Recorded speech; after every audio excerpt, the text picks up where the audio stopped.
नमस्कार। प्रस्तुत है मुंशी प्रेमचंद्र की लिखी कहानी नरक का मार्ग। तो चलिए सुनते हैं आज की कहानी।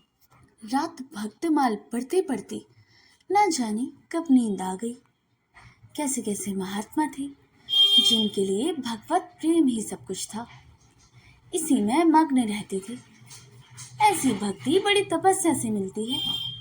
क्या मैं यह तपस्या नहीं कर सकती? इस जीवन में और कौन कौन सा सुख रखा है? आभूषणों से जिसे प्रेम हो वह जाने। यहाँ तो इनको देखकर आंखें फूटती हैं। धन दौलत पर तो जो प्राण देता हो वह जाने। यहाँ तो इसका नाम सुनकर ज्वर सा चढ़ जाता है। कल पगली सुशीला ने कितने उमंगों से मेरा श्रृंगार किया था, कितने प्रेम से बालों में फूल गूंथे थे, कितना मना करती रही, ना मानी। आखिरकार वही हुआ जिसका मुझे भय था। जितनी देर उसके साथ हंसी थी उससे कहीं ज्यादा रोई। संसार में ऐसी कोई स्त्री है जिसका पति उसका श्रृंगार देकर सिर से पांव तक जल उठे? कौन ऐसी स्त्री है जो अपने पति के मुंह से ये शब्द सुने, तुम मेरा परलोक बिगाड़ोगी? और कुछ नहीं, तुम्हारे रंग ढंग कह देते हैं। और उसका दिल विष खा लेने को ना चाहे। भगवान, संसार में ऐसे भी मनुष्य हैं। आखिर मैं नीचे चली गई हूँ और भक्तमाल पढ़ने लगी।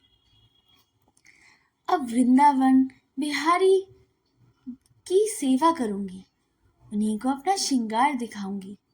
वह तो देखकर ना जलेंगे, वह तो मेरे मन का हाल जानते हैं। भगवान, मैं अपने मन को कैसे समझाऊं?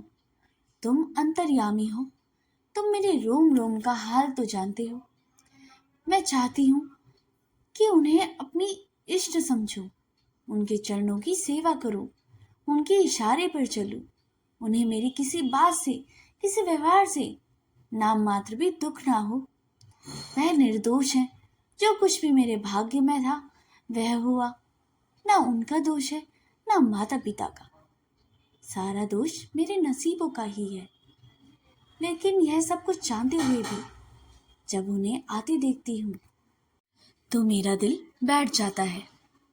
मुंह पर मुर्दनी सी छा जाती है, सिर भारी हो जाता है। जी चाहता है कि उसकी सूरत ना देखूं, बात तक करने का जी नहीं चाहता। कदाचित शत्रु को भी देखकर किसी का मन का इतना कलांत ना होता होगा। उनके आने से समय दिल में धड़कन सी होने लगती है। एक दो दिन के लिए कहीं चले जाते हैं तो दिल पर से एक बोझ सा उठ जाता है। हंसते भी हूँ, बोलती भी हूँ, जीवन में कुछ आनंद आने लगता है। लेकिन उनके आने का समाचार पाते ही फिर चारों ओर अंधकार। चित्त की ऐसी दशा क्यों है, ये मैं नहीं कर सकती। मुझे तो ऐसा जान पड़ता है कि पूर्व जन्म में हम दोनों में वैर था। उसी वैर का बदला लेने के लिए इन्होंने मुझसे विवाह किया है। वही पुराने संस्कार हमारे मन में बने हुए हैं। नहीं तो वह मुझे देख देख कर क्यों जलते और मैं उनकी सूरत से क्यों घृणा करती। विवाह करने का तो यह मतलब ही नहीं हुआ करता। मैं अपने घर इनसे कहीं सुखी थी। कदाचित मैं जीवन पर्यंत अपने घर का आनंद से रह सकती थी। लेकिन इस लोक प्रथा का बुरा हो जो अभागिनी कन्याओं को किसी न किसी पुरुष के गले में बांध देना अनिवार्य समझती है। वह क्या जानता है कि कितनी युवतियां उनके नाम को रो रही हैं, कितनी अभिलाषाओं से लहरते हुए कोमल हृदय अपने पैरों तले रौंदे जा रहे हैं। युवती के लिए पति कैसे कैसे मधुर कल्पनाओं का स्रोत होता है। पुरुष में जो उत्तम है, श्रेष्ठ है, दयनीय है, उसकी सजीव मूर्ति इस शब्द के ध्यान पर आते ही उसकी नजरों के सामने आकर खड़ी हो जाती है। लेकिन मेरे लिए यह शब्द क्या है?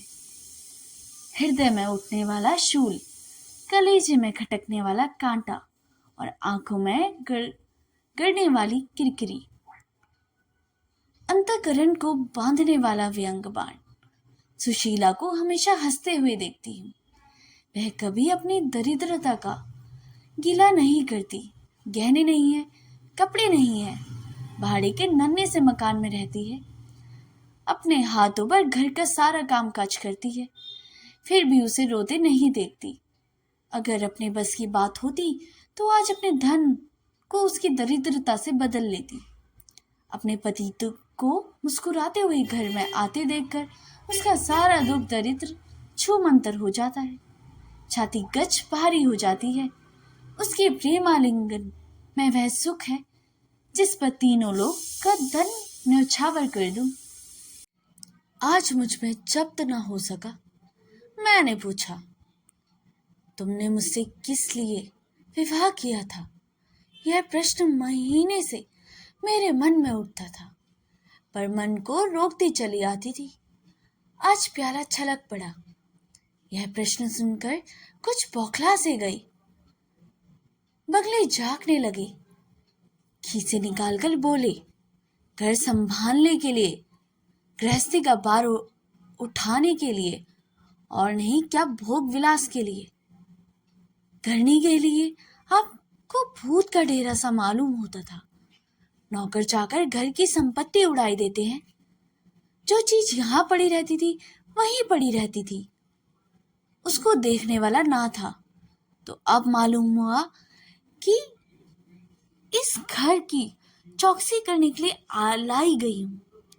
मुझे इस घर की रक्षा करने के लिए लाया गया है। अपने को धन्य समझना चाहिए कि यह सारी संपत्ति मेरी है। मुख्य वस्तु संपत्ति है, मैं तो केवल चौकीदार हूँ। ऐसे घर में आज आग ही लग जाए। अब तो मैं अनजान में घर की चौकसी रहती थी। जितना वह चाहते हैं उतना ना सही, पर अपनी बुद्धि के अनुसार अवश्य करती थी। आज से किसी चीज को भूलकर भी छूने की कसम खाती हूँ। यह मैं नहीं जानती हूँ कि कोई पुरुष घर की चौकसी के लिए विवाह नहीं करता। और इस महाशय ने चिढ़कर यह मुझसे बात कही, लेकिन सुशीला ठीक कहती है। इन्हें स्त्री के बिना घर सूना लगता होगा। उसी तरह मैंने जैसे पिंजरे में चिड़िया को देखकर पिंजरा सूना लगता है। यह है हम स्त्रियों का भाग्य। मालूम नहीं इन्हें मुझ पर इतना संदेह क्यों होता है।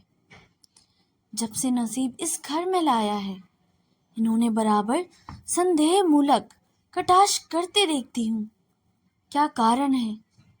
जरा बाल गुंदवा कर बैठी और यह ओंठ चबाने लगे। कहीं जाती ही नहीं, कहीं आती नहीं, किसी से बोलती नहीं, फिर भी इतना संदेह।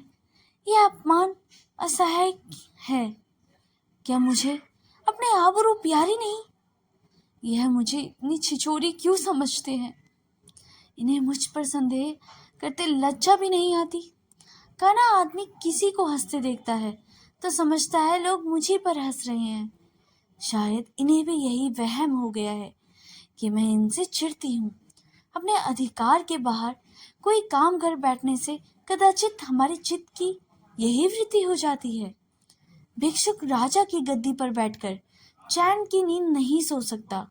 उसे अपने चारों तरफ शत्रु ही शत्रु दिखाई देंगे। मैं समझती हूँ सभी शादी करने वाले बुड्ढों का यही हाल है। आज सुशीला के कहने से मैं ठाकुर जी की झांकी देखने जा रही थी। अब यह साधारण बुद्धि का आदमी भी समझ सकता है कि फुहूड़ बहू बनकर बाहर निकलना अपनी हंसी उड़ाना है। लेकिन आप उसी वक्त ना जाने किधर से टपक पड़े और मेरी ओर तिरस्कारपूर्ण नेत्रों से देखकर बोली, कहाँ की तैयारी है? मैंने कह दिया, जरा ठाकुर जी की झांकी देखने जाती हूँ। इतना सुनते ही त्योरिया चढ़कर बोली, तुम्हारे जनाने की कोई जरूरत नहीं। जो स्त्री अपने पति की सेवा नहीं कर सकती उसे देवताओं के दर्शन से पुण्य बदले पाप होता है। मुझसे उड़ने चली हो। मैं औरतों की नस नस पहचानता हूँ। ऐसा क्रोध आया कि बस अब कह दूं। उस दम कपड़े बदल डालते और प्राण कर लिया कि अब कभी दर्शन करने ना जाऊंगी। इस अविश्वास का भी कुछ ठिकाना है। ना जाने क्या सोचकर रुक गई। उनकी बात का जवाब तो यही था कि उसी क्षण घर से चल खड़ी होती और फिर देखते ही मेरा क्या कर लेते। इन्हें मेरा उदास और विवर्ण रहने का आश्चर्य होता है। मुझे मन में कृतज्ञ समझते हैं। अपनी समझ में इन्होंने मेरे साथ विवाह करके शायद मुझ पर बहुत बड़ा एहसान किया है। इतनी बड़ी जायदाद और इतना विशाल संपत्ति का स्वामिनी होकर मुझे फूले न समाना चाहिए था। होठों पर इतना यशगान करते रहना चाहिए था।